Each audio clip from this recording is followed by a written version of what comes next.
discussions about how to tackle the current affairs in the changing dynamics of the exam and how to effectively approach the upcoming UPSC prelims 2017. So only a few seats are left. Almost 90% of the seats have been sold, and so you can also collect the passes, the remaining passes, by checking and going on the Unacademy's official Facebook page. You can get the details of the venue there, and also how to collect your passes.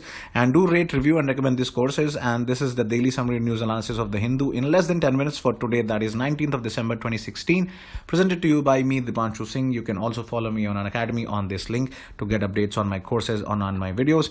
So there are a lot of editorials and opinions today. One was on BCCI, so nothing much of importance in there. And then there was another on the demonetization.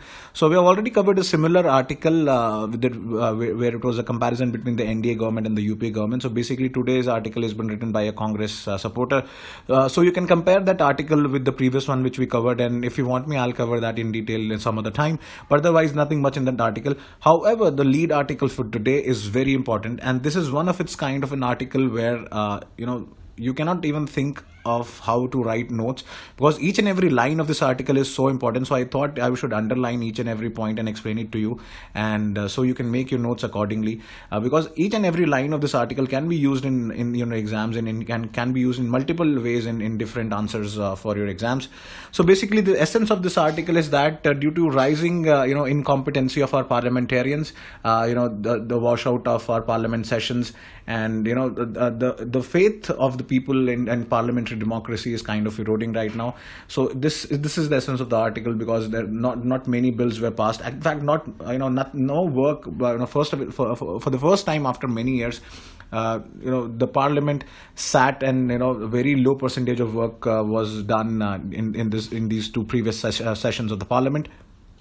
So we'll cover the article. First of all, the article says that due to rising tendency of the washout of parliament sessions, the government approaches through the ordinance routes, which obviously undermines the authority of the parliament. And in a way, the Indian people and citizens find the parliament irrelevant to the needs of the day. And the next thing about is that, as you know, that opposition is always focusing on denigrating the government, and they are always going for these hartals and dharnas. And even the government, has its own flaws. They do not want to talk in the parliament and discuss and deliberate on the issues in parliament. For the first time, I have seen a government which communicates directly to the people. That is good in a way, but then the parliament is meant for something. It's meant for deliberation, to discuss upon and reflect upon important issues. So that is lacking from the government. The Prime Minister directly wants to communicate to the people through podiums and speeches, but he does not want to do it the same from the parliament.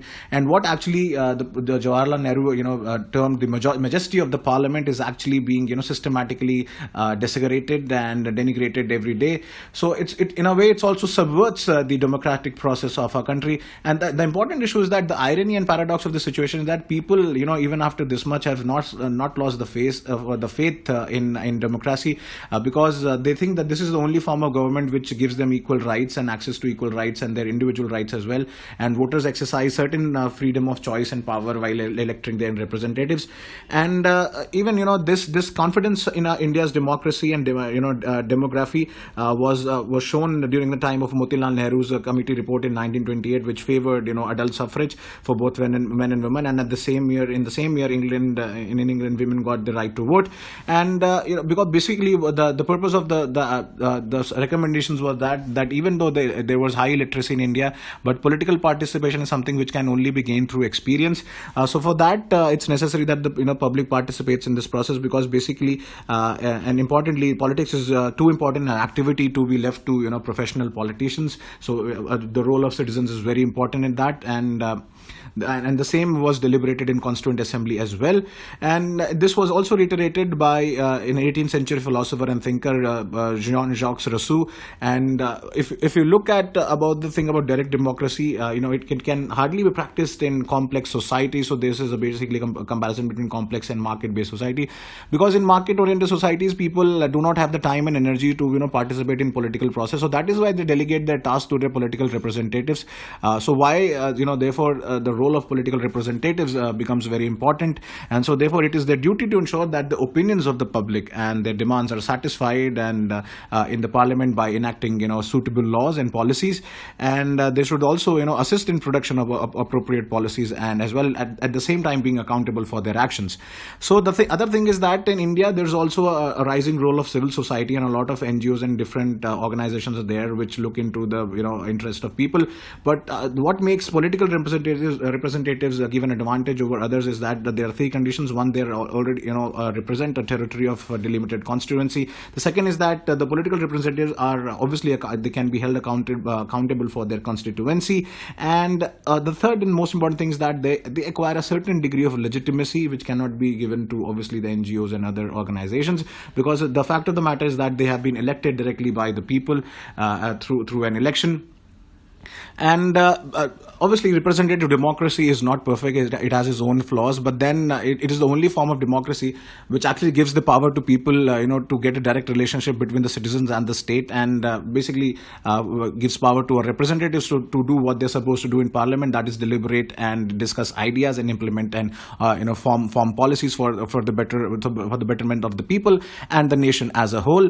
So parliament obviously provides a forum for establishment of procedures and reflections on important issues and what needs to be done in terms of the light of popular expectations. So this is actually the job of our representatives, for which they have been elected to discuss policies, and that is what even Socrates in Plato's Republic discusses, that they need to establish a proper framework for the transaction of business of the house. And but in recent years, obviously there has been a sharp decline in the functioning of the parliament. There has been a failure of the body to deliberate on the public good is actually condemnable, and there's a sharp decline in the effectiveness of parliaments. There's always a washout. There is always an opposition is fighting with the government. There's always resistance they're always trying to undermine each other, and basically due to this, the faith of the people in democracy is basically eroding. So if India wishes to actually hold on to her democratic credentials, parliamentarians must actually recognize the task of representing their opinions, and they obviously need to satisfy the interest of the citizens. And Nehru, in a very important speech, reiterated and stated that it's not important on what how many bills you pass and how many legislation you bring on to the table, but it is important that how much you deliberate on an issue and how much you reflect on an important issue. That is what the people will judge you in your next elections. So as of now, our parliamentarians have actually proved unworthy of the great responsibility which we have given to them by electing them directly. So this was the essence of that article. So we'll quickly go through the other news. So rupees 10,000 crore fund has been given for infrastructure finance. The expected requirement is $1.5 trillion, and there will be a host of different organizations which will be a part of this special purpose vehicle. And the government also hopes to rope in IIB, NDB, and other organizations. And a village in Chhattisgarh has become totally digital, moving through the demonetization phase through digital payments. Jashpur district of Chhattisgarh. And IIT Madras researchers have developed DISNet. Basically, it's an alternative system for communications which will help the rescue workers in NDMA at the time of crisis to communicate through basic mobile phones, which do not even require smartphones to communicate the people who are under the rubble.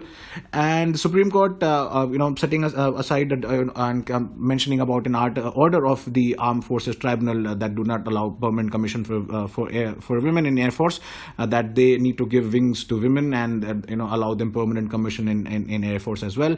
And Amur falcons have been flocking the Malampura Dam in Kerala. So these are one of the farthest traveling migratory birds, travel almost 20,000 kilometers from Siberia and via Nagaland to India.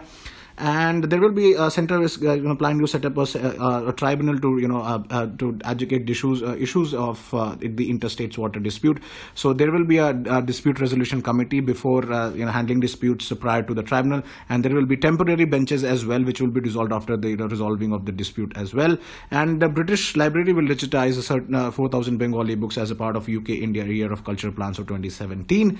And the Election Commission has proposed certain modification in the funding funding process of elections. So they say basically they want a ban on anonymous contribution of rupees 2,000 above made to political parties, because presently there is no constitutional or a statutory prohibition on receipt of anonymous donations. And the exemption of income tax should be extended only to political parties that contest elections under Section 13 of the IT Act of 1961, and even the assembly polls. And they also need to reduce this chit system as well. So thank you so much and have a good day.